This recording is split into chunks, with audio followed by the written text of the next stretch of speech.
नमस्कार। India debate में आप सबका स्वागत है। मैं हूं आशुतोष पाठक। मित्रों, कहावत है कि मुद्दई लाख बुरा चाहे तो क्या होता है, वही होता है जो मंजूर खुदा होता है। ईश्वर हर एक कोने में मौजूद है, हर जगह मौजूद है। हमें और आपको कई बार भ्रम हो जाता है और हम निराश हो जाते हैं और लगता है कि सब कुछ खत्म हो गया।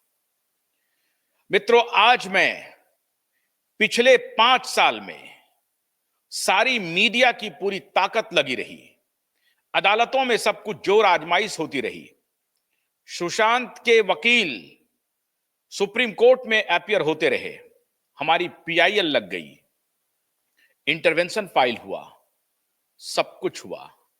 लेकिन आज जो मोड़ आया है दिशा और सुशांत के मामले में, वो आपको हैरान कर देगा और गुनहगारों को जेल भेजने की सारी तैयारी कर दिया। अब कोई कोई नहीं बचा सकता। अब तक तो यह बात हो रही थी कि हमारे पीआईएल का एडमिशन होना है, उस पर बातचीत होनी है। अब कौन सा?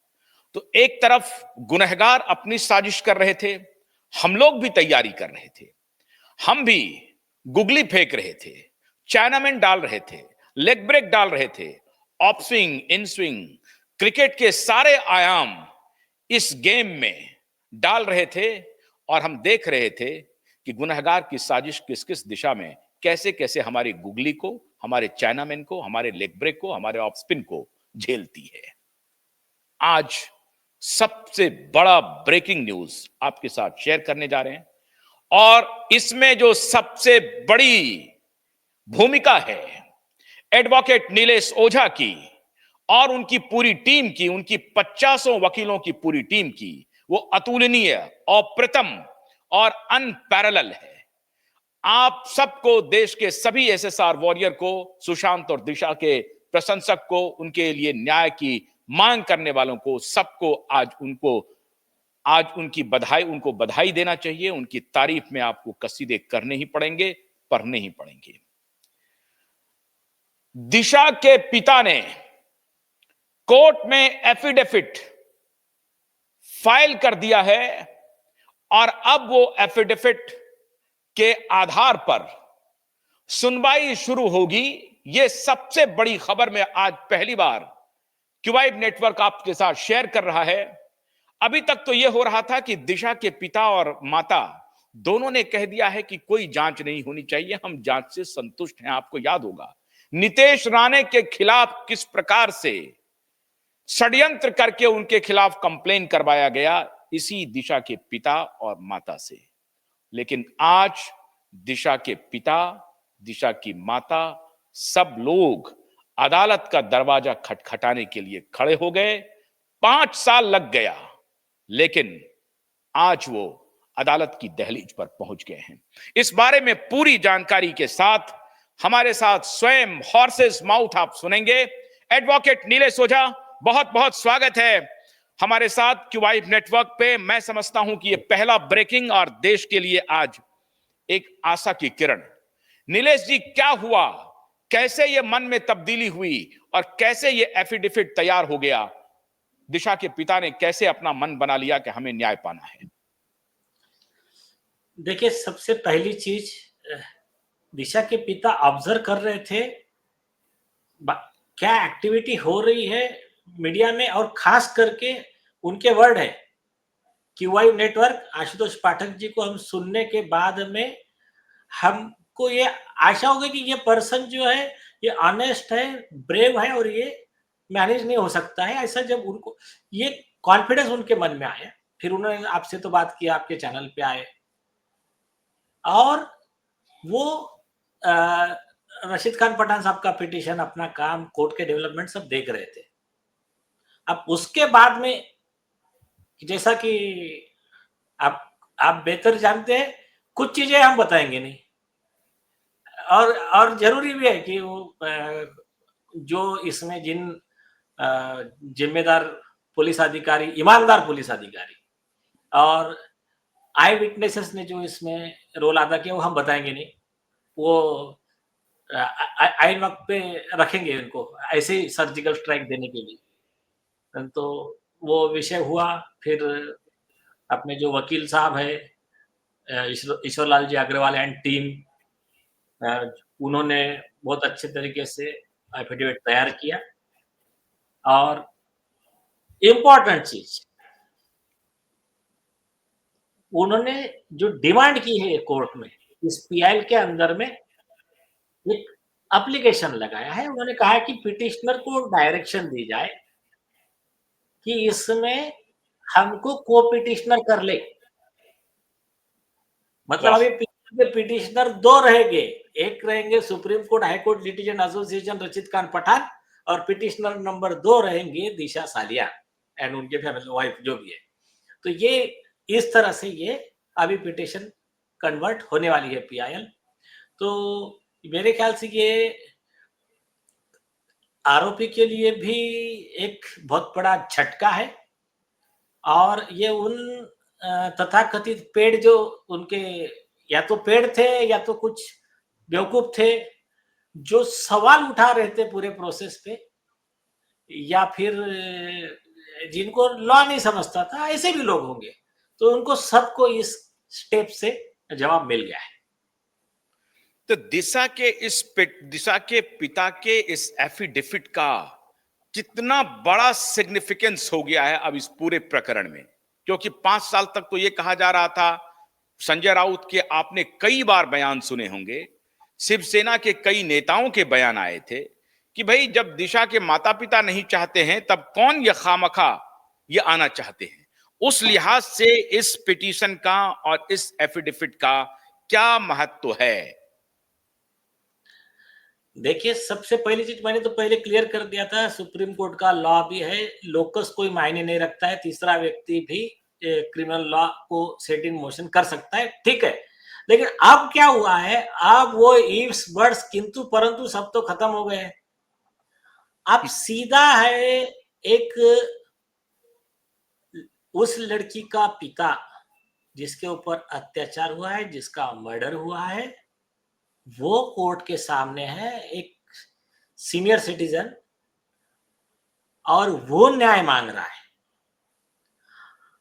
अब ना तो सरकार ना तो कोर्ट, इनको वो जो लूप होल्स थे वो लूप होल सारे बंद हो गए। अभी सिर्फ टू द पॉइंट की बात होगी। और अभी कैसा है कि इनके एफिडेविट में इंपॉर्टेंट पॉइंट बताता हूं। इस केस में इन्होंने क्या कहा है कि जो देखिए, आदित्य ठाकरे को बचाने के लिए किशोरी पेडनेकर इनके घर पे गई, जो उस समय मुंबई की मेयर थी। उन लोगों ने खुद ने ही कंप्लेंट बनाकर लाया नीतीश राणे जी के खिलाफ, इन लोगों का साइन लिया, फाइल किया, तुरंत एफआईआर रजिस्टर भी करवा दिया, इनको पता भी नहीं। और एफआईआर रजिस्टर करके नोटिस भी चला गया नीतीश राणे और नारायण राणे जी को, और उनको पूछते तुम्हारे पास सबूत क्या है बताओ। तो ये जो हुआ था, और ये दिखाने का प्रयास किया गया कि दिशा सालियान के माता पिता को ये केस आगे बढ़ाने में रुचि नहीं है, और इसको उनके जो पेड मीडिया थे और राजदीप सरदेसाई जैसे जो लोग थे जो इसको मतलब ऐसी चीजें को नैरेटिव बना बना के पब्लिक को गुमराह कर रहे थे, आरोपी को ग्लोरीफाई कर रहे थे, ये सब के मुंह पे तमाचा है। और सिर्फ तमाचा नहीं है लॉ की भाषा में, इसमें ये सब आरोपी बनेंगे section 120 B of IPC read with section 10 of evidence act. तो ये सब आरोपी बनने वाले हैं, और इसमें न्यूज लॉन्ड्री भी आरोपी बनने वाला है। मतलब बहुत सारी चीजें ऐसी है, अभी ये इसकी कई चीजें बाहर नहीं बताई जाएंगी, जो इंपॉर्टेंट चीज है वही हम लोग बता रहे हैं। नहीं तो अब तो अदालत के ऊपर एक सबसे बड़ा चेकमेट हो गया, क्योंकि अभी एप्रीहेंशन हो रहा था। आपको याद होगा कि जब सुशांत के पिता का इंटरव्यू स्मिता प्रकाश के ऑर्गेनाइजेशन एएनआई ने लिया था, तो सुशांत की बहन उस पर गुस्से में थी, और उनका गुस्सा कुछ हद तक जायज भी था। लेकिन कुछ हद तक थोड़ा उनको नियंत्रण में रहना चाहिए था। मैं तो यही कहूँगा कि उनको थोड़ा-सा गुस्से को नियंत्रण में रखना चाहिए था। कुछ हद तक उनका गुस्सा बिल्कुल जायज़ था, क्योंकि वो बार-बार कह रहे थे कि आप लोग क्या कर रहे हैं कि जब चुनाव आता है, जब आपको इस मुद्दे से कुछ पाना होता है, तो इस मुद्दे को उठा देते हैं और फिर इसको क्लोज़ कर देते हैं। तो उनका गुस्सा बिल्कुल जायज़ था। उसके बाद उन्होंने ये कहा था कि पीआईएल के ऊपर भी उन्होंने एक सवाल उठाया था। वो उस तरह का सवाल नहीं था, उनका एक सवाल था कि पीआईएल अभी फाइल हुआ है, उनका एडमिशन नहीं हुआ है। तो ये बहुत सारे एसएसआर वॉरियर ये सवाल कर रहे थे कि पीआईएल का एडमिशन होगा कि नहीं होगा। एडमिशन होना ही था, 100% होना था। लेकिन उसमें ये थोड़ा-सा फुटबॉल खेल सकते थे।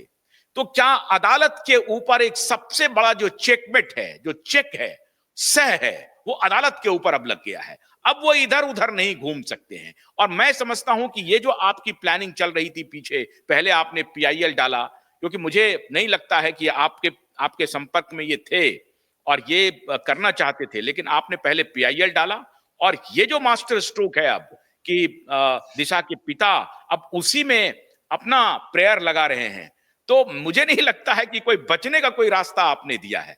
तो मैं तो आप हैट्स ऑफ कर रहा हूं आपको नीलेश जी, कि एकदम से आप एकदम क्रिकेट खेल रहे थे इस पूरे मामले में। इसको कहते हैं लॉ, लॉ के हिसाब से आपने सबको पहले कहा कि आ जाओ इधर है इधर है इधर है। वो अमिताभ बच्चन और शाहरुख खान का चलता है ना एक मसाला का, कि इधर है इधर है। तो आपने कहा कि इधर पीआईएल है और इधर आपने एफिडेविट लगा दिया। तो अब कोर्ट के बचने का रास्ता नहीं है। अभी किसी के बचने का रास्ता नहीं है। आप एक गौर कीजिए कि सिटीजन कोर्ट लगा था, देखिए उसके जी। बाद में पीआईएल फाइल हुआ। हमको हम ये सब टेस्ट कर रहे थे कि ये राक्षस की जान कौन से तोते में, वो कौन सी चीजें क्या। तो आपने गौर किया, जिस दिन रिया चक्रवर्ती और राजदीप सरदेसाई पे कंटेम्प्ट फाइल हुआ, उस दिन भागे भागे कौन आ गए, आदित्य ठाकरे कोर्ट में आ गए। पहली बार बाहर निकल के आए वो कभी नहीं तो कोर्ट में गए नहीं थे। तो ये जो चल रहा था ना सब, इन ठीक है कई स्ट्रैटेजी अभी बाजी में रखते, लेकिन जब हो गया आदित्य ठाकरे कोर्ट में आ गए, उनको जो बोलना था एफिडेविट में बोल दिया। उसके बाद में हमने लगाया कंटेम्प्ट का और परजुरी का प्रोसिक्यूशन आदित्य ठाकरे पे। आपने झूठा एफिडेविट दिया है। अब वो इस कॉन्फिडेंस में थे कि हमने तो दिशा के पेरेंट्स को मैनेज कर दिया है, हमने तो उनसे लिखवा के ले लिया है। उनको ये मालूम था नहीं कि आगे क्या होने वाला है और क्या। तो हमने कहा कि सारे उनके हथियार कवच कुंडल जितने थे सब उतार लिए, अब आ जाओ मैदान में। तो ये जो अधिकतर हुआ, एसएस हाँ, अधिकतर एसएसआर वॉरियर यही बोल रहे थे कि दिशा हाँ के माता पिता तो कुछ बोल नहीं रहे हैं, सुशांत की बहनें नहीं बोल रही हैं, उनके फादर कुछ नहीं बोल रहे हैं, तो इस केस का कुछ नहीं होगा। तो सुनिए ये सुनिए, माहौल बनाया जा रहा था। हाँ सुनिए क्या है, इनके पास में आदित्य ठाकरे के पेड पेड वो ट्रोलर्स और मैसेज बनाने वाले वो सब टीम रहती है उनकी। वो हम्म। जाकर अरे कुछ नहीं होने वाला, कुछ नहीं हो सकता, ये डिस्करेज करो, मिसगाइड करो, ये करो, वो सब किसी को गालियां दो, किसी को, सब चलते रहता है उनका। अब आप एसएसआर वॉरियर की बात कर रहे, तो एसएसआर वॉरियर करके जो यूट्यूब चैनल है उसमें राहुल करके है, सेंसिबल पर्सन है, तो वो एक अच्छी सेंसिबल बातें करते हैं। बाकी जो कुछ कुछ रहते हैं ना, अभी आप देखो कुछ कुछ ऐसे रहते हैं, या तो बेचारों को कुछ को लॉ का नॉलेज नहीं रहता, कुछ कुछ क्या रहते हैं, इतने ओवर होशियार रहते हैं, या तो आता कुछ नहीं लेकिन ऐसे ही वहां झाड़ने आ जाता, अरे ऐसा नहीं यार वो सब ऐसा हो रहा है, ये वो हमसे भी पूछते सुशांत रहते हैं, तारीख बताइए, हियरिंग की तारीख तारीख बताइए। बताइए, करे वो करे। तो उसमें एक बहुत अच्छा जवाब दिया था। मुझे एक ऐसा ही विषय आया था, तो मैंने कहा एक सिंपल चीज, ये हमारा केस है, हमको पता है हम कैसा लड़ना है, आपको लगता है आप आपका अलग केस डाल दो, हमको मत पूछो आप। तो ये एक स्ट्रेट फॉरवर्ड जवाब था। पर दूसरा एक बताता हूं मैं, क्या होता है कि एक ऑटो चलाने वाला था, उसने ऑब्जेक्शन लिया, बोले प्लेन का पायलट बराबर नहीं है। तो पायलट ने पूछा भाई क्या गलती हो गई मेरे इसमें। वो बोले आप ना, बोले ऐसा नहीं उड़ते हो, आप जब टेक ऑफ करते हो तो आप ऐसा टेक ऑफ करते हो बोले। तो बोले आपने ऐसा उड़ना चाहिए था, बोले तो आपको नहीं आता है, बोले वो प्लेन उड़ाते। तो ये जो रहता है, वो जो ऑटो चला रहा है उसने ऑटो के बारे में बात करना। मैं ये नहीं कहता कि ऑटो चलाने वाले को प्लेन का नॉलेज नहीं है, लेकिन फिर बोलना तो सेंसिबल बोलना। तो ये अभी कोर्ट में वकील क्या कर रहा है, वकील को बेहतर मालूम है। तुमको अगर एक्स्ट्रा होशियार हो तुमको लगता है तुम बहुत ही बड़े ब्रिलियंट हो, तो जाओ कोर्ट में पिटीशन फाइल करो, तुम्हारा तुम लड़ लो। तो ये, लेकिन अब ये आते हैं, अच्छा हो कि अपने टीम में से कोई भी। अब नीलेष जी आते हैं 2022 अप्रैल महीने में, जहां से इस पूरे स्टोरी को मैनेज करके पहली बार रोहन रॉय कैमरे पर आया। और एक ऑर्गेनाइजेशन है, वो पहले शुरुआत किया था, ये जो इंडिया टुडे ग्रुप है, उनके जो मालिक हैं अरुण पुरी, उनकी बहन जो हैं, उन्होंने शुरू किया था। और वो मधु त्रेहान करके हैं, वो आजकल नरेश त्रेहान की पत्नी हैं वो। तो मधु त्रेहान ने ये न्यूज लॉन्ड्री शुरू किया था। अब ये न्यूज लॉन्ड्री के ऊपर पहली बार रोहन रॉय अपियर होते हैं, और वो दिशा के माता पिता के साथ अपियर होते हैं।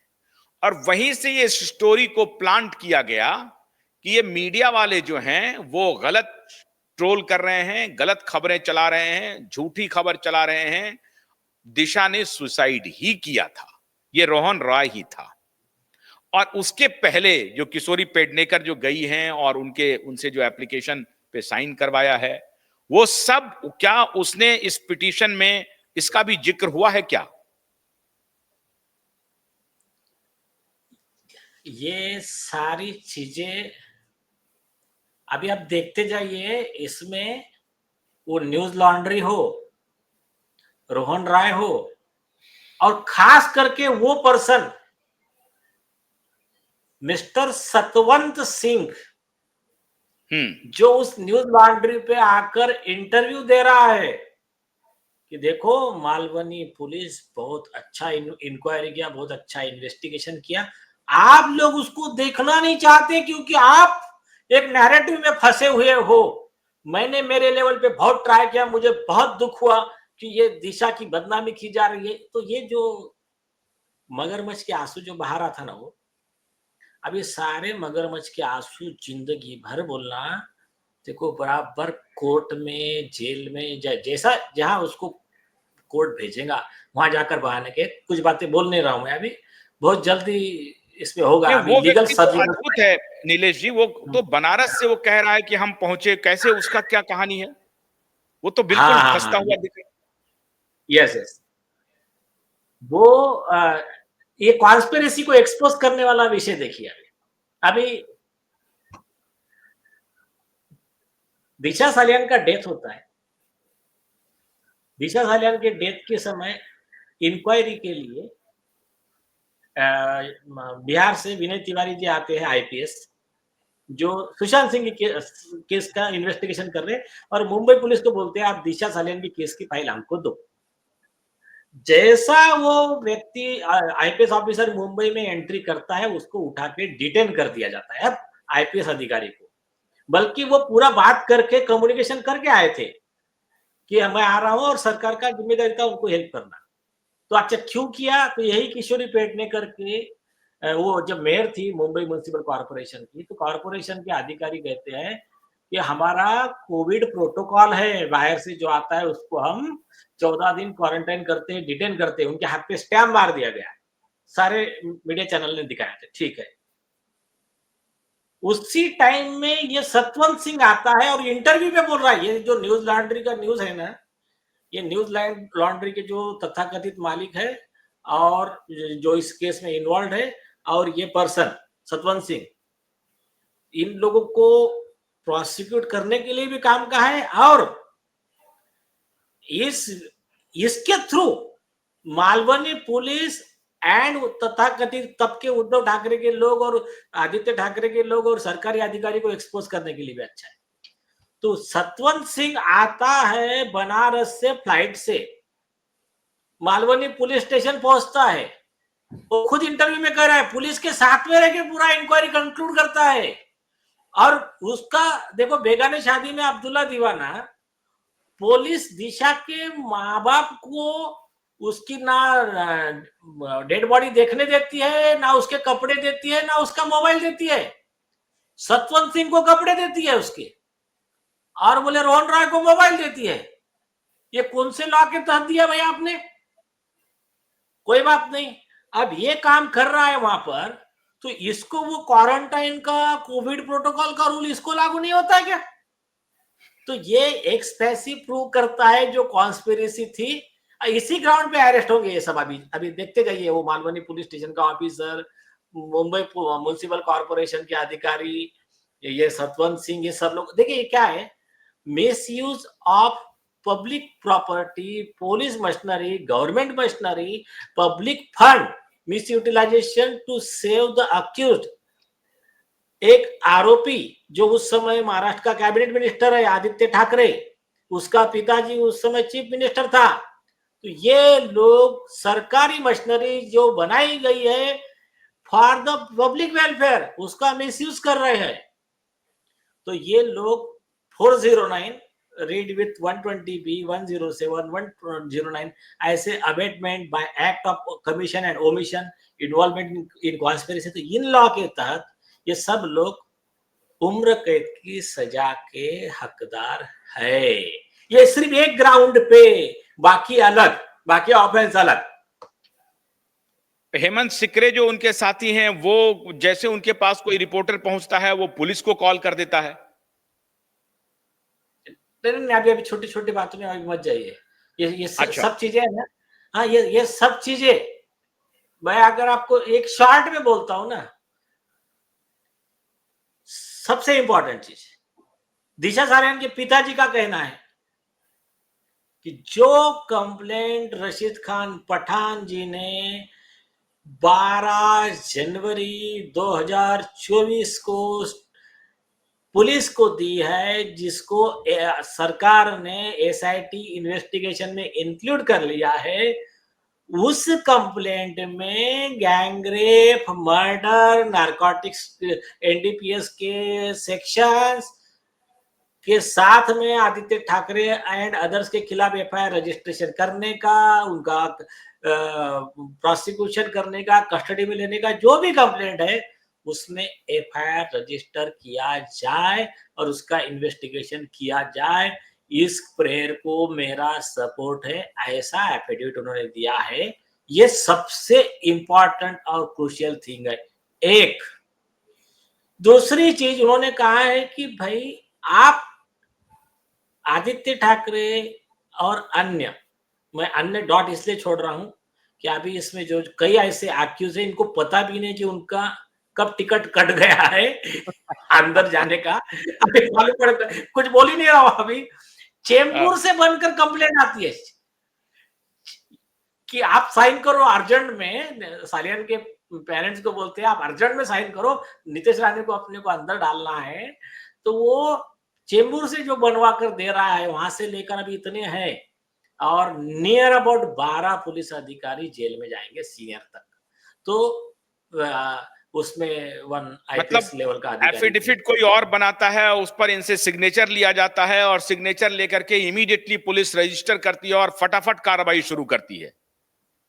और एफिडेविट क्या, सादा कंप्लेंट है, इनका साइन लिया। और देखिए इनका कहना यही है कि मेरे कंप्लेंट पे तुरंत एफआईआर रजिस्टर होता है और दूसरे दिन नोटिस भी निकल जाता है नीतीश राणे जी, नारायण राणे जी को, आप आओ और मुझे आप बताओ आपके पास में क्या सबूत है आदित्य ठाकरे के खिलाफ। और रशीद खान पठान साहब प्रूफ के साथ में डिटेल कंप्लेंट देते हैं, उसमें रिक्वेस्ट करते हैं कि आप एफआईआर रजिस्टर करो गैंगरेप और मर्डर का। उसमें 1.25 साल से एफआईआर रजिस्टर नहीं हो रहा है। तो ये लेकिन दिखाता है लेकिन अब तो सरकार भी बदल गई सर, तब क्यों नहीं हो रहा है? हाँ, नहीं उसमें है ना, पुलिस डिपार्टमेंट के जो तथाकथित है, जो ये ओवर कॉन्फिडेंस में थे कि हमारे तक कभी मामला नहीं पहुंचेगा। अभी सारा अभी अभी तो देखिए इनके जो कुछ चीजें एफिडेविट में भी उन्होंने बता दिया, मेरे पास में बहुत कुछ है, मैं सिर्फ इतना ही दे रहा हूं, अदर मैं एडिशनल एफिडेविट में दे रहा हूं। कौन सी चीज कहाँ कैसी दी गई, कौन सी रोकी गई, कहाँ कौन सी अलग स्पेयर में है, कौन सा वीडियो कहाँ पर है, कौन से पार्टी के फोटो, पार्टी का वीडियो, आई विटनेस कहाँ क्या है ना, सब व्यवस्थित है। अभी मालूम पड़ेगा इनको सबको कि भगवान की मार कैसी रहती। अगर इस प्रेयर की 5 महत्वपूर्ण बात मैं आपसे जानना चाहूं और जो दर्शक जानना चाहें, तो वो क्या है सर जो इन्होंने प्रेयर किया है? Prayer number 1,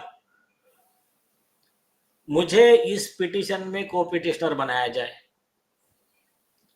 prayer number 2, Rashid Khan Pathan इनके कंप्लेंट पे आदित्य ठाकरे एंड अदर्स के खिलाफ में जो भी रेप मर्डर वाला जो भी चार्जेस उन्होंने लगाया उसमें एफआईआर रजिस्टर करके इन्वेस्टिगेट करो, सच बाहर लाओ। नंबर 3, इस केस में पुलिस की गलतियों की वजह से मुझे, मेरे फैमिली को बहुत हरेसमेंट हुआ, उसका मुझे इंटरिम कॉम्पेंसेशन दिया जाए, और ऑब्वियसली वो लॉ है, उस सरकार देने को बाध्य है, और सरकार उन दोषी अधिकारी के सैलरी में से, उनके प्रॉपर्टी में से सरकार वसूल करेगी बाद में। ये number 3। Number 4, Aditya Thackeray and others का नार्को टेस्ट कस्टोडियल इंटरोगेशन किया जाए। उसके बाद में इसमें एक बहुत इंपॉर्टेंट फैक्टर है, जो फैक्टर जुड़ा हुआ था सिर्फ मतलब दिशा सालियान के पिताजी को ही वो जुडिशियल राइट था, आज वो भी कंप्लीट हो गया। इन्होंने क्लियर लिखा है कि मेरे बेटी का डेथ हुआ, इनको डेड बॉडी देखने नहीं दिए, वो सतवंत सिंह उधर से आ रहा है, वो देख पा रहा है, रोहन राय देख ले रहा है, बाकी सब देख ले रहे हैं, इनको नहीं देखने दिए। फिर इनके बेटी का पोस्टमार्टम 3 दिन के बाद कर रहे हैं, और सुशांत सिंह का सेम डे पे कर रहे हैं। और वो ना, एक अधिकारी से मेरा बात हो रहा था, मैंने एकदम रफ वर्ड में बोला, मैंने वो तुम्हारी स्टोरी हमको मत सुना, जो भी टेस्ट होती है ना, आरटीपीसीआर टेस्ट आधा घंटे में भी आ सकती है, 1 घंटे में आ सकती है। दूसरा, आरटीपीसीआर टेस्ट आपने सतवंत सिंह की थी क्या? और जब रेप का मामला है, उसके एविडेंस डिस्ट्रॉय हो सकते हैं, अब उसमें आप 3 दिन लगा रहे हो, बेवकूफ समझते क्या पब्लिक को? तो ये जो भी एक बचाना चाह रहा था उनको, उसको एक हमारा जवाब था हमारी टीम का। तो एक बहुत इंपॉर्टेंट चीज, अब इन्होंने क्या किया, 174 सीआरपीसी के तहत में एक्सीडेंटल डेथ रिपोर्ट वाला केस रजिस्टर किया। वो भी एफआईआर ही होता है, लेकिन एक्सीडेंटल डेथ रिपोर्ट होता है। अब एडीआर का जो 174 है, उसका 176 सीआरपीसी है, उसका सबसेक्शन 4 है, ये एफिडेविट में लिखा है कि 176(4) के तहत क्या है कि जो एग्जीक्यूटिव मजिस्ट्रेट एक इंक्वायरी करता है और एक पुलिस ऑफिसर इंक्वायरी करता है, 2 पैरेलल इंक्वायरी चलती है इसमें। उस इंक्वायरी में इनके रिलेटिव को नोटिस देकर बुलाना और उनको थ्रू आउट इंक्वायरी प्रेजेंट रहने को परमिशन देना, ये मैंडेटरी है अधिकारी के ऊपर। अब इन्होंने एफिडेविट पे दिया कि उन्होंने कहा कि मैं गया, हाँ बहुत ही इंपॉर्टेंट बात बताई उन्होंने कहा कि मैंने आपके चैनल पे भी बोला उन्होंने कि भाई मैंने पूछा उसको, रोहन को, कि ये बिल्डिंग है, फिर उसका वॉल कंपाउंड है, उसके बाहर 7 से 10 फुट पे उसकी बॉडी गिर रही है, तो ये कैसा हो गया, कैसा पॉसिबल है, मेरे को तो इस पे डाउट है। तो उसको एक नई स्टोरी, एक बहुत बड़े रिपोर्टर है, उनको भी एक स्टोरी क्या बोलता है पुलिस वाला, बहुत हवा का तेज झोंका था बोले, तो इसमें तो वो जो रिपोर्टर है, मेरे ख्याल से जयेश कुमार शाह जी शायद, दिव्य भास्कर गुजराती के, कि हाँ उनका ही शायद, तो वो रिपोर्टर ने उस पुलिस अधिकारी को पूछा, बोले साहब आप चलिए, आप बताइए जिस दिन उतना हवा का फोर्स रहता है ना, उस दिन हम जाते हैं, उतने ही वेट के ऊपर से बॉडी छोड़ते हैं, आप बताइए कितनी दूर उड़कर कितने दूर जाती है, तो बोले फिर चुप हो गया। तो इनको लगा पत्रकार बेवकूफ है, इनको लगा जनता बेवकूफ है, इनको लगा ये बाकी सारी दुनिया बेवकूफ है, सिर्फ हम ही एक होशियार है। तो इन्होंने एक बात और पूछी उन्होंने कि बोले वो बॉडी कैसी गई एक, और उन्होंने कहा कि मैं जब दूसरे दिन वहां गया, एक ब्लड का डॉट नहीं था बोले वहां पर, जहां ये बता रहे थे बॉडी गिरी है। तो ये भी बहुत सीरियस विषय है। तो ये इसमें लिया गया है एफिडेविट में कि इस पॉइंट पे भी इन्वेस्टिगेशन होना चाहिए, और जब इंक्वायरी चल रही है तो एज ए रूल तुमको सीन रिक्रिएशन करना है ना, उसको जाकर उसी वेट का एक बॉडी बनाओ और ऊपर से फेंको, कहाँ गिरता है देखो। तो ये करते समय दिशा के पेरेंट वहां रहना जरूरी है, तो ये इन्होंने किया ही नहीं। तो इसके ऊपर एफिडेविट में लिखा है कि इस बार एसआईटी को बोलो ये करे, और मेरे सामने, मेरे और मेरे लॉयर के सामने करे। ये एक पॉइंट उसमें लिख दिया गया है। और उसमें ये प्रेयर में उन्होंने किया लिखा है, ये प्रेयर उनका है कि मेरे और मेरे वकील के सामने सीन रिक्रिएट हो। यस यस यस, ये हाईकोर्ट में ये भी उनका ये है। बाद में वो केस लॉ दिए है 2-4, जिसमें बताया गया है कि ये जो ये होता है 174 सीआरपीसी का पहले वाले जो डिसऑनेस्ट और क्रिमिनल आरोपी पुलिस अधिकारी ने जो क्लोजर रिपोर्ट बनाया है, उसके बेस पे ना आरोपी कोई बेनिफिट उठा सकता है, ना पुलिस कोई बेनिफिट उठा सकती है। ये बात तो और है कि अब तो सरकार ने ही खुद इस केस को रीओपन कर दिया, मतलब अर्लियर रिपोर्ट ये प्रॉपर नहीं थी, ये तो प्रूव हो गया, लेकिन वैसा भी उसके आधार पे कुछ ये उठा नहीं सकते। एक पॉइंट ये भी लिखा है। दूसरा इसमें केस लॉ दिया है, लॉ बताया है कि इस केस में पहली चीज जो भी रिपोर्ट थी इनकी कंक्लूजन की, वो रिपोर्ट देना चाहिए था एडिशनल मेट्रोपॉलिटन मजिस्ट्रेट ऑफ बलाट ज्यूरिडिक्शन। इन्होंने कोर्ट में दिया ही नहीं है, इन्होंने उठा के इनका नीचे का senior pi Malvani ACP Malvani को बोलता है ये रिपोर्ट है, वो बोलता है ओके क्लोज एक्सेप्टेड। तो ये जज खुद बन गए। तो उसके ऊपर वो लॉ मेंशन किया है जो हाईकोर्ट के डिवीजन बेंच के गाइडलाइन थे कि ये हो ही नहीं सकता, ये मिसयूज ऑफ पावर है, आपको रिपोर्ट कोर्ट में प्रोड्यूस करना है और उसकी एक कॉपी पेरेंट्स को देना है, मतलब दिशा सालियान के माता पिता को देना है, ये मैंडेटरी है। तो ये मालवनी पुलिस कौन से ऑक्सफोर्ड के डिग्री से पाकिस्तान का लॉ पढ़कर आई है कि सारे दुनिया का लॉ एक साइड में और इनका लॉ एक साइड में, कुछ मतलब ये भूल गए कि वो इंडिया में मुंबई में जॉब कर रहे हैं, पाकिस्तान में जॉब नहीं कर रहे हैं, और उठा के वहां पर ही क्लोज कर दिया उन्होंने। तो ये सारी बातें एफिडेविट में ली गई है कि आप ये इसका भी इंक्वायरी करो, जुडिशियल, इसमें ये कहा गया कि अब इसकी जुडिशियल इंक्वायरी बैठा कि ये पुलिस अधिकारी ने जो मिसयूज किया है उसके ऊपर जो जिम्मेदार है, इंक्लूडिंग सीनियर ऑफिसर डीसीपी तक, जो नितेश राणे जी ने नाम बताया था, जो डीसीपी इनके पीछे पड़ा था, इनसे जो एविडेंस मांग रहा था, वहां तक सबके ऊपर कार्रवाई होनी चाहिए, ये इसमें मांग की गई। अच्छा, इन्होंने क्या अपने प्रेयर में रोहन रॉय और जो ये सतबंद सिंह है और जो बाकी साथी हैं, इनके इन्वेस्टिगेशन को लेकर के भी बात उठाई है? क्योंकि खबर है कि ये 1 साल तक रोहन रॉय इनके यहां रुका, वो रुकने के पीछे क्या कारण था? आपकी बात हुई होगी तो क्या उनका कहना था? नहीं, कुछ चीजें रहने दीजिए आज के लिए, उसको अपन नेक्स्ट एपिसोड में, अब इनको और करने दीजिए ना, इनको थोड़ा सा कंफ्यूज होके आरोपियों को और ट्राई करने दीजिए ना, और उनको जाने दीजिए इनके घर पे, और उनको ट्राई करने दीजिए इनको मैनेज करने का। इनको अब मालूम पड़ेगा कि क्या ट्रैप है, ट्रैप क्या है, तो अभी मालूम पड़ेगा। तो अच्छा, अब जब दिशा के माता पिता कोर्ट में अपीयर होंगे तो फिर कोर्ट का रुख कैसा रहेगा सर? अब तो लोकस नहीं पूछेगी कोर्ट। नहीं, लोकस का तो सवाल ही नहीं है। और सुनिए, लोकस का सवाल तो वैसा भी खत्म हो गया था, खत्म हो गया है। वो पहले तो हम जब हमारी कंप्लेंट ही एसआईटी ने ले लिया है तो हम ही कंप्लेनेंट बन गए, तो वो विषय खत्म हो गया। इसमें और एक इंपॉर्टेंट चीज है, इन्होंने क्या किया है इस एफिडेविट में, एक केस लॉ कोट किया है, और सबसे खास बात, वो केस का जो ऑर्डर है ना, वो ऑर्डर पास किया था बॉम्बे हाईकोर्ट के डिवीजन बेंच ने, जिसकी वन ऑफ द जज जस्टिस भारती डांगरे मैडम थी, जो आज खुद हमारे बेंच में चीफ जस्टिस के तरह आज। तो उसको कोर्ट किया है इसमें। तो उस जजमेंट में क्या हुआ था, मुक्ता दाभोलकर का पिटीशन था और उसमें एक पीआईएल भी था, सिमिलर केस था। किसका था? नरेंद्र दाभोलकर के मर्डर केस का। उस केस में एफआईआर होकर 1 साल हो गया, कुछ कार्रवाई नहीं कर रही पुलिस, करके वो लोग भागे, बॉम्बे हाईकोर्ट आए।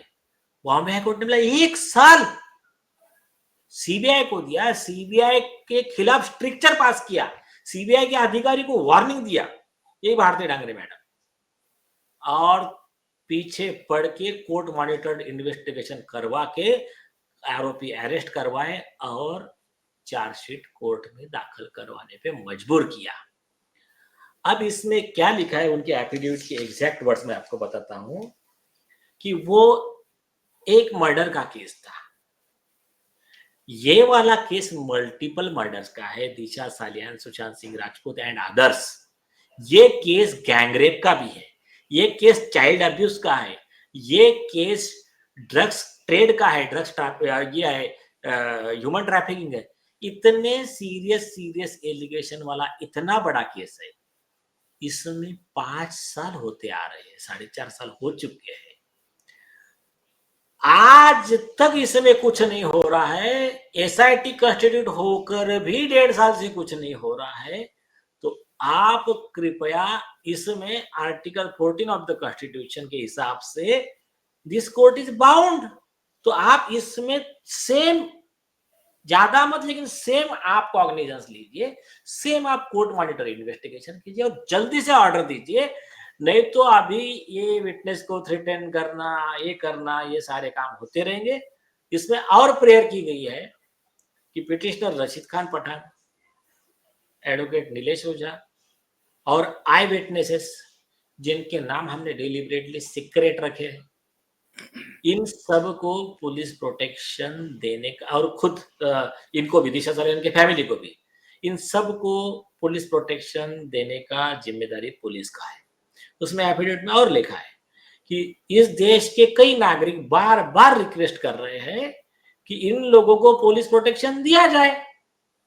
ये अभी अधिकारी देने से टालमटाल कर रहे हैं, जिसको नहीं चाहिए। मतलब आज आरोपी आदित्य ठाकरे को कौन सी वाइड हेड, कौन सी सुरक्षा देके रखी है, वो बाबा सिद्दीकी को कौन सी वाइड सुरक्षा देके रखी है आपने, और जो लोग अन्याय के खिलाफ में लड़ रहे हैं और इन मतलब जो भी है माफिया लोगों को एक्सपोज कर रहे हैं, उनके प्रोटेक्शन की चिंता नहीं है। तो इसमें कंसर्न सीनियर अधिकारियों पे लायबिलिटी फिक्स करो, और कोई भी विटनेस को या फिर पिटिशनर को या इस केस से संबंधित किसी भी व्यक्ति की जान को कुछ भी होता है तो उसमें इन लोगों के खिलाफ में एक्शन ली जाए, मतलब उनके खिलाफ में ही एक्चुअली मर्डर का मामला चलना चाहिए। इस टाइप का इसमें एफिडेविट पे लिखा गया है। कोर्ट मॉनिटर्ड की आपने बात की है, तो बहुत ही इंपॉर्टेंट बात उन्होंने प्रेयर में की है। ये कोर्ट मॉनिटर्ड इंक्वायरी होनी चाहिए, इसके पीछे क्या आधार है? इसके पीछे क्या आधार है? मतलब सिंपल चीज है। पहली चीज, पुलिस ने ठीक है जो गलत किया, लेकिन एसआईटी भी केस रीओपन करने के बाद में टेबल टेनिस ही चालू है ना एसआईटी का। जनवरी 2024 को, 1 जनवरी को रिपब्लिक भारत से लेकर सारा मीडिया पहुंच गया था मलाड में उस घर के सामने, क्योंकि एसआईटी ने कहा था हम सीन रिकंस्ट्रक्शन करेंगे। फिर किसका फोन आ गया, किसका क्या हफ्ता पहुंच गया या क्या हो गया, अचानक गायब, बेचारे पूरे पत्रकार परेशान। तो ये जो है, ऐसी सारी चीजें हैं, ये सफिशिएंट है, ये कोर्ट मॉनिटर इन्वेस्टिगेशन के लिए ये सफिशिएंट है। और उसमें क्लियर कहा गया कि पहले एफआईआर रजिस्टर होना चाहिए, एफआईआर रजिस्टर होने के बाद में ही फिर अरेस्ट, कस्टोडियल इंटरोगेशन, फिर narco test, brain mapping test, lie detector test, ये सब चीजें आती है। दिशा सालियान के पिता के इस तरह से खड़े हो जाने का अब जो आपको इंपैक्ट दिख रहा है, कानूनी इंपैक्ट तो दिख ही रहा है साफ साफ, ये पॉलिटिकल इंपैक्ट क्या होगा? हालांकि इसके लिए आप उपयुक्त आदमी नहीं है, लेकिन क्या अभी तक जो एक दबाव बन रहा था कि भाई सरकार उनकी थी तो उन्होंने ऐसा किया, सरकार बदल गई फिर भी कुछ नहीं हो रहा है, जैसा आपने कहा कि एसआईटी हुआ, सीन रिक्रिएट होने वाला था, फिर किसका फोन आ गया जो सीन रिक्रिएशन एकाएक बंद हो गया। तो अब इस दिशा के फादर के उठ खड़े होने से, उनके कोर्ट में चले जाने से क्या अब उधर भी कोई टेबल टेनिस का कोई स्कोप खत्म? एक सिंपल चीज बताता हूं मैं, दिशा के माता पिता अब अगर खड़े होते हैं, हो गए मतलब, तो इनको कौन जवाब, मतलब सरकार हो, पुलिस हो या कोर्ट हो, तो ये कौन इनको ये बोलेगा कि नहीं नहीं, आपके लड़की के साथ अन्याय हो गया है, मर्डर हो गया है, लेकिन इतनी कोई अर्जेंसी नहीं है, अभी हमारा थोड़ा सा एक हमारे एक आदित्य ठाकरे साहब के घर की बकरी चोरी हो गई थी, वो इम्पोर्टेंट है, आज हम उसका इन्वेस्टिगेशन कर रहे हैं। और दूसरा वो कोर्ट में अभी हमारा थोड़ा सा एक विषय चल रहा है, उसके 20,000 रुपए गुम गए थे, तो वो इम्पोर्टेंट है, वो हियरिंग करेंगे, आपके बेटी का विषय हम अभी देखेंगे 4-5 साल। ऐसा बोल सकता है क्या कोई? नहीं बोल सकता है। तो अभी छोड़ दीजिए, और अभी पब्लिक का जो रिस्पांस है इसमें, खास करके अभी क्यूआई पे मैं देख रहा हूँ, तो ये अभी नहीं, अब नहीं दबने वाला विषय, और अभी वो स्टेज क्रॉस हो चुकी है। सारे इफ्स बट्स ये वो, सिंपल वर्ड में बोलो, सारे भागने के रास्ते सभी लोगों के बंद हो गए, चाहे वो आरोपी हो, चाहे वो अधिकारी हो, चाहे वो इसके पहले के जो देवेंद्र उपाध्याय जैसे डिसऑनेस्ट जज थे, चाहे कोई भी हो, तो ऐसा कोई अभी किसका कुछ नहीं है, सबके रास्ते अभी बंद हो चुके हैं। तो न्याय पाने का दरवाजा है ये, दिशा के फादर का कोर्ट में अपीयर होना या कोर्ट में अपना प्रेयर लगाना, क्या ये न्याय पाने का पहला दरवाजा है? अब ये खुल गया? फिर क्या तो, और उसमें एक्चुअली ये केस ऐसा है, इसमें कोर्ट ने सुओ मोटो कॉग्निजेंस लेना चाहिए, लेकिन कोई बात नहीं, अभी कोर्ट के सामने आ जाएगा पूरा विषय, और दूध का दूध पानी का पानी हो जाएगा। और कैसा एक लिमिट रहती है, एक प्रिंसिपल पे काम जो हम अपनी टीम करती है, सारे देश के जनता ने वो बात ख्याल में रखना चाहिए कि injustice anywhere is threat to justice everywhere. आज सतीश सालियान जो है दिशा के पिता, आज उनके बेटी के साथ हुआ है, आज एक महिला के साथ हुआ है, वो किसी की बहन है उसके साथ हुआ है, कल चल के उसके जगह आप खुद हो सकती हो, ये सारे महिलाएं सोचे, आपकी बेटी हो सकती है, ये किसी की बहन हो सकती है, तो ये सारा समाज अगर ये सोचे, तो इसको अगर आज रोक दिया, तो आगे चल के फिर ये आपकी आने वाली पीढ़ी, आप लोग सुरक्षित रहेंगे। आज इसके खिलाफ आवाज नहीं उठाया, evil tolerated is evil propagated, तो आपने उसको बढ़ावा दे दिया उसको। और अगर सिंपल वर्ड में बोला जाए ना, this world suffered a lot, not because of violence of bad people, but because of silence of good people। इस दुनिया का जो सबसे ज्यादा नुकसान, जो अत्याचारियों के अत्याचार से नहीं हुआ, उससे ज्यादा नुकसान अच्छे लोगों के चुप रहने की वजह से हुआ, जिन्होंने अत्याचारी को अत्याचार करने के लिए इनडायरेक्टली बढ़ावा दिया है। तो ये जो है, ये समाज इस बात को अच्छी तरह से समझ ले तो अभी है, लेकिन हमारे लिए अच्छी बात है कि अच्छा जागरूक समाज है, और इसमें ये समाज उठकर खड़ा हुआ है, उनका सपोर्ट है, इसलिए मामला आगे बढ़ रहा है। नहीं तो पूरा प्लान तो था इसको क्लोज कर देने का, बहुत बड़े लेवल की इसमें चीजें हैं, बहुत बड़े लेवल की चीजें। आप एक गौर करो, सीबीआई 5 साल से हाथ पे हाथ धरी बैठी है, ठीक है, सीबीआई को छोड़ो, दिशा सालियान की केस, मैं फिर से रिपीट कर रहा हूं, ये केस ट्रायल छोड़िए, फांसी की सजा देने के लिए भी सफिशिएंट एविडेंस इस केस में है। मैं आपको और एक इंपॉर्टेंट पार्ट बोलता हूं, इसमें इनके एफिडेविट में पैरा नंबर 3 में और 4 में इन्होंने बहुत बढ़िया तरीके से लिखा है कि आदित्य ठाकरे ने जो इंटरवेंशन एप्लीकेशन फाइल किया है, ये झूठा एफिडेविट है। मेरे बेटी के केस में सीबीआई ने इसको कभी क्लीन चिट दिया ही नहीं था, और यह एफिडेविट पे आकर बोल रहा है कि इसको क्लीन चिट दिया है, तो इसके ऊपर इस मामले में भी कार्रवाई होनी चाहिए, ये एफिडेविट में लिखा है इन्होंने। तो अभी तो चारों साइड से घिर गए आरोपी लोग। अच्छा, आपका निशाना उन पत्रकारों पर है, खासतौर से आपने न्यूज लॉन्ड्री का जिक्र किया, वो पत्रकार को सबक सिखाना बहुत जरूरी है इस केस में, क्योंकि ये निर्भया के बाद मैं समझता हूं कि पूरा देश इस केस में दिशा के लिए उठ खड़ा होगा और आज के बाद तो निश्चित रूप से पूरे देश में एक क्रांति का माहौल बन रहा है, वो मुझे साफ दिखाई पड़ रहा है। क्योंकि आज दिशा के पिता खड़े हो गए हैं। अब तक यही लोग कह रहे थे, गुमराह कर रहे थे, ये दलाल पत्रकार सब मिल करके, कि दिशा का पिता कुछ नहीं बोल रहा, उनकी मां कुछ नहीं बोल रही है, ये मीडिया वाले कर रहे हैं और वो अपने को जिम्मेदार पत्रकार कह रहे थे। तो क्या आप सीरियस हैं इस बार कि ऐसे पत्रकार जो उनके पेरोल पर थे, बिके हुए थे या जानकारी नहीं थी और गलत मिस इन्फॉर्मेशन कर रहे थे, उनको पनिशमेंट मिलेगा? बिल्कुल मिलना चाहिए और मिलने का पूरा सफिशिएंट मटेरियल है, चाहे वो न्यूज लॉन्ड्री हो, चाहे वो राजदीप सरदेसाई हो, चाहे वो इंडिया टुडे ग्रुप हो। जो जो दोषी है सब पर कार्रवाई होनी चाहिए और इसी दिशा में काम चल रहा है।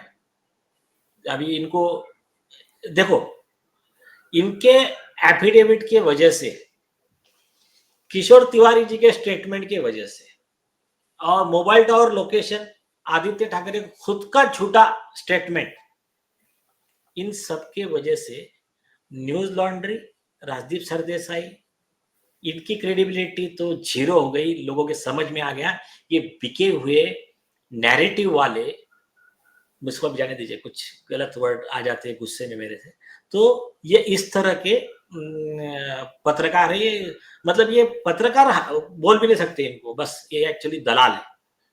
तो ये जो सारी चीजें हैं, ये सारी जनता के समझ में आ गई। ये इनका मेरे ख्याल से इसका भी इन्वेस्टिगेशन होना चाहिए कि ये न्यूज लॉन्ड्री वगैरह देखता कौन है कि ये पैसे देके इसका बढ़ाते रहते वो व्यूअरशिप वगैरह, उसका भी इन्वेस्टिगेशन होना चाहिए। और ये एक फैक्ट हो गया। बाद में लास्ट टाइम रिया का इंटरव्यू लेने के लिए राजदीप सरदेसाई जी आ गए, तुरंत दौड़े दौड़े भागे भागे, तो उसका पैसा किसने दिया था, वो अरेंज किसने किया था, वो एक इन्वेस्टिगेशन होना चाहिए। अच्छा, और एक बात, इनके दिशा के फादर के एफिडेविट में एक बहुत और इम्पोर्टेंट बात लिखी है रिया चक्रवर्ती को लेकर। उन्होंने कहा कि मेरे बेटी का जिस दिन डेथ बता रहे हैं ये लोग, अभी मर्डर 7 को हुआ कि 8 को हुआ ये तो पार्ट अलग ही है, अभी उसमें तो अभी बहुत सारी चीजें हैं। उस दिन एकता कपूर का बर्थडे रहता है और सुशांत सिंह के मर्डर के पहले आदित्य ठाकरे का बर्थडे रहता है। तो क्या बर्थडे है, क्या पार्टी है, किसका कनेक्शन है, बाजू में रखते बात। तो इन्होंने कहा कि जिस दिन ये बता रहे कि उसका मर्डर हुआ, सेम डे पे रिया चक्रवर्ती सुशांत का घर छोड़ के अचानक भाग जाती है और तुरंत कुछ दिन में सुशांत का मर्डर हो जाता है। दिशा के मर्डर के बाद में सुशांत कहता है कि वो लोग अब मुझे नहीं छोड़ेंगे, वो डरे हुए थे, ऑन रिकॉर्ड एविडेंस है। और बराबर वो मर्डर होता है एक। और आपका वो सतवंत सिंह इंटरव्यू में क्या बोलते हैं, इतना झूठा फैला रहे थे, बोले दिशा तो मैनेजर कभी थी ही नहीं, बोले सुशांत की। अभी उसके मैनेजर के अलावा उनके चार्ट्स रिलीज हुए, वो चार्ट्स में डिस्कशन चालू है, एक नया क्लाइंट है, ये आपको ऐड का है, जो बहुत डिटेल चीज है, पर एक शॉर्ट में बताता हूँ। तो वो मैनेजर थे, उनके पिताजी करे, लेकिन सतवंत सिंह करा की नहीं थी। तो और क्या है कि जो आदित्य ठाकरे को उस समय सपोर्ट कर रहा था वो मुंबई पुलिस के लिए बेस्ट था और बाकी सब झूठे थे। आप कुछ भी एविडेंस लेके आओ, सब झूठे थे। तो ये एक विषय हो गया। तो इन्होंने कहा कि रिया चक्रवर्ती का ये हो गया विषय, और इसको क्या जरूरत थी आदित्य ठाकरे को आकर स्टेटमेंट देने की कि मैं रिया को नहीं जानता। उधर से रिया चक्रवर्ती की तरफ से एडवोकेट सतीश मान्य सिंधे आते हैं, टाइम्स ऑफ इंडिया में न्यूज आती है कि Rhea don't know Aaditya Thackeray, she don't know Dino Morea सिर्फ बोले उनका इसमें एक्टिंग में उनका सीनियर है, बाकी हमारा कोई लेन देन नहीं है। और दोनों बातें झूठी, एफिडेविट में लिख दिया है, दोनों चीजें व्हाट्सएप चैट से, फोन कॉल से साबित हो गई है। नारकोटिक्स कंट्रोल ब्यूरो ने जो रिया के व्हाट्सएप चैट रिकवर किए, ये एविडेंस किसी के पास नहीं है, सिर्फ ईमानदार अधिकारियों ने जो शेयर किया था उसके आधार पर हमने बातें सब सामने लाई। तो जो तथाकथित सिलेक्टेड 10 ईमानदार अधिकारी है, उनके प्रेयर में रिया को कैसे उन्होंने अपने प्रेयर में लाया है, रिया के यही विषय को? इसी कारण से कि आ, रिया बराबर मेरे बेटी के मर्डर के दिन पे भाग जाती है और बाद में सुशांत का मर्डर हो जाता है और रिया कहती है मैं आदित्य ठाकरे को नहीं जानती, आदित्य ठाकरे कहता है मैं रिया को नहीं जानता, और दोनों बातें झूठी साबित होती है। आदित्य मतलब उस ठाकरे ये प्रेयर में, कहता है मतलब उस प्रेयर में वो कह रहे हैं कि रिया सुशांत और दिशा के मृत्यु का सीधा संबंध है, ये इंक्वायरी होनी चाहिए और रिया की जांच होनी चाहिए, ये कह रहे हैं। वो भी सीनियर पुलिस ऑफिसर का स्टेटमेंट भी दे दिया है, ऑन रिकॉर्ड वीडियो पे बोला है। डीजीपी रैंक का पुलिस अधिकारी उसने बोल दिया है, आईजीपी रैंक का, कि यस दोनों केस का कनेक्शन है, दिशा सालियान का केस इन्वेस्टिगेट होगा तभी सुशांत सिंह केस का मर्डर केस सॉल्व होगा। और ये बात नीतीश राणे जी भी कह रहे हैं, नारायण राणे जी भी कह रहे हैं, और 2 आई विटनेस, मतलब ये समझ लेना सब लोग कि हम जब कहते हैं 2 है तो 7 भी हो सकते हैं और 15 भी हो सकते हैं। हम इनको सोचने दो अभी कि हमने तो इसको मार दिया था, हमने तो इसको गायब कर दिया था, हमने तो इसका मर्डर कर दिया था। हाँ, वो इनको कह सब रहे हैं ना कि सोचने दो कि यार 10 लोगों की मौत हुई है, तो ये सोच रहे हैं कि हम तो सारे विटनेस को हटा दिया है। हाँ, ये खुद को भगवान समझने लग गए, काम तो शैतान के अभी हैं। इनका दिमाग घूम रहा होगा कि ठीक है, कौन 2 विटनेस के बारे में नीलेश ओझा बोल रहे हैं, चल रहा होगा इनके दिमाग हाँ में। ठीक है, हाँ, आओ ना कोर्ट में तो आओ ना। अच्छा, और एक बात, अगर वो ऑनेस्ट होते तो वो खुद मेंशन करते पिटीशन को, साहब इसका हियरिंग लो और ऑर्डर पास करो। ये क्या करते हैं, इनका मोडस ऑपरेंडी देखिए आप। रोहन राय गायब था, ये सतवंत सिंह वगैरह जो भी न्यूज लॉन्ड्री का इनका विषय था, जिस पहले इन्होंने क्या किया, दिशा सालियान के पेरेंट्स के थ्रू कंप्लेंट दिलवाया, एफआईआर रजिस्टर करवाया, इनको चुप करवाया, डराया, और उसके बाद में लगा कि हाँ अभी ये कुछ बोलेगा नहीं, तो आकर अगले महीने में मार्च 22 को ये करवाते हैं, बाद में अप्रैल 22 को फिर न्यूज लॉन्ड्री आता है, फिर इंटरव्यू, या रिपब्लिक भारत झूठा है, बोले न्यूज 18 झूठा है, ये न्यूज चैनल झूठा है, वो न्यूज चैनल झूठा है, सिर्फ न्यूज लॉन्ड्री सतवंत सिंह रोहन राय सही है। सारे देश की जनता झूठी है, उनका सब ये कहना था देश की जनता झूठी है, सारे चोर है, सिर्फ यही एक दूध के धुले हुए हैं, बस ये उनको, तो ये इनका मोडस ऑपरेंडी है। तो ये क्या करते हैं, माहौल देखते हैं, तो इनको लगा अच्छा अभी थोड़ा सा सेटल हो गया, शांत हो गया, ऐसा हो गया, तो चलो मैटर बोर्ड पे।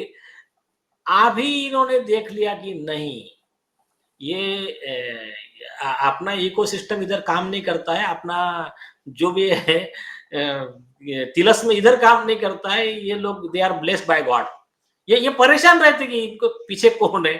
तो अभी ठीक है, कुछ चीजें उनको मालूम है, कुछ चीजें हम एक ही बात कहते कि we are blessed by God, बस, बाकी कुछ नहीं। तो अब ये जो पिटीशन लगेगा, ये कब तक लगने की उम्मीद है, होली के पहले या होली के बाद? नहीं नहीं, होली तो कल परसों में है ना, अभी 1-2 वीक में बहुत ज्यादा चांस है आने का, हाँ, बहुत ज्यादा चांस है अभी आने का। मतलब आप कोर्ट के पास भी कोई दरवाजा नहीं है कि तारीख पर तारीख देने का मामला अब नहीं रहा? नहीं, कोर्ट क्या किस आधार पे देंगे आप तारीख, वो मैं तो अभी कोर्ट में हम क्लियर बोलने वाले, साहब देखिए ये उनके पेरेंट्स खड़े, क्या जवाब देना अभी इनको ही दीजिए आप, अभी हम परेशान हो गए इनको जवाब देते थे। तो मतलब ये जो लोग जो सोच के बैठे हुए थे कि अब 5 साल बीत गया, मामला सब सलट गया और पॉलिटिक्स में भी बड़े बड़े लोगों को मैनेज कर लिया है, जांच एजेंसी को मैनेज कर लिया है, अब वो सारी बात खत्म हो गई। बुधवार 12 मार्च 2025 को वो सारी बात खत्म। अभी काउंटडाउन स्टार्ट। तो बहुत बहुत शुक्रिया एडवोकेट नीलेश ओझा जी, कानून के लिए और देश के सबसे बड़े ऐसे पुत्र, ऐसे बेटा जो सेल्फलेस लड़ाई लड़ रहे हैं और इस देश को एक बार फिर से निर्भया के बाद आपने फिर खड़ा कर दिया है कि कानून है तो रूल ऑफ लॉ एस्टैब्लिश होगा। नेता, अधिकारी, अदालत भी चाह करके भी उस कानूनी पेच से बाहर नहीं आ सकती। तो एसएसआर वॉरियर और हमारे सारे दर्शक, क्यूवाइब के दर्शक और जो भी टेलीविजन के, जो भी देश के दर्शक हैं, आज के बाद आपका भरोसा जग जाना चाहिए, कॉन्फिडेंट हो जाइए कि इस केस में अब जस्टिस होकर रहेगा, अब वो दिन दूर नहीं है। और जो लोग सवाल करते थे, उनको सवाल पूछने का पूरा हक है, उनके सारे सवाल सर माथे पर। हमारी लड़ाई जारी है, ईमानदार लड़ाई जारी है। और आज दिशा के पिता के खड़े होने से मैं उम्मीद करता हूं कि सुशांत के परिवार वाले भी, उनकी बहनें भी शायद खड़ी होंगी और मेरे इस कार्यक्रम को देख रहे होंगे तो शायद उनके भी मन में कुछ जगे, उनको भी रुख करना चाहिए, उनको भी साथ में खड़े होना चाहिए। और फिर देखिए, इस देश के 140 करोड़ लोग उनके पीछे खड़े न रहे तो फिर क्या। हर कोई हार जाए, लेकिन सत्य हारता नहीं है। परेशान होता है थोड़ी देर के लिए, पराजित नहीं होता है। तो उसकी प्रतीक्षा कीजिए, न्याय मिलने वाला है। नीलेश जी, आपको और आपकी पूरी टीम को बहुत बहुत बधाई। और मैं दिशा के माता पिता से भी यह आग्रह कर रहा हूं, हौसला मत हारिएगा। खड़े हुए हैं तो खड़े रहिएगा मजबूती से। कोई डराए तो डरिएगा नहीं, डरना नहीं है। आपके पीछे पूरा 140 करोड़ लोग देश का खड़ा है। बड़े से बड़े नेता, बड़े से बड़े अधिकारी और बड़ी से बड़ी अदालतें आपके सामने झुकेंगे और उन्हें झुकाएंगे। आप डरिएगा मत। बहुत बहुत शुक्रिया। नमस्कार।